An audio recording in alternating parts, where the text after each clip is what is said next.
कधी कधी शांत बसणं सुद्धा फायद्याचं असतंय. कारण प्रत्येक वेळी शब्द आपल्या भावना व्यक्त करू शकत नाहीत. त्यामुळं जर त्रास झाला तर शब्दांना उत्तर देण्यापेक्षा शांत बसलेलं चांगलं. ना समोरच्याला त्रास ना आपल्याला. कारण शब्दांचं कसं आहे माहिती आहे का, एकदा गेली की गेली, विषय नाही, परत माघारी येणार नाही. जसं रामाच्या धनुष्यबाणात निघालेला बाण परत येत नाही, तसं तोंडातनं गेलेला शब्द परत येत नाही.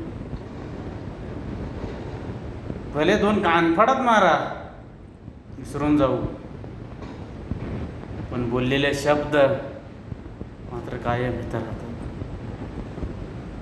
त्यामुळं कितीही राग आला, कितीही त्रास झाला, शांत बसायचं. कारण कधी ना कधी त्या समोरच्या व्यक्तीला त्याची चूक कळतेच.